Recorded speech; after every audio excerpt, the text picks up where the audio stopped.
Na nézzük, Takács Zoltán és Sebők Zsolt egymással szemben.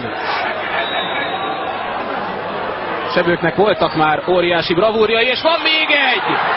De aztán egy micsoda öngól! Hát ez hihetetlen! Ez hihetetlen! Gyurica!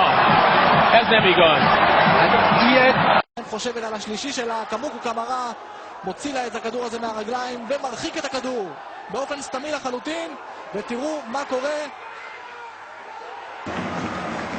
ここからボールを鈴木が目に入って A gripping game at Darlington too, where the home side were hoping to push their playoff claim. A freakish own goal from Chris Brass got them going. Ronaldinho, watch and learn.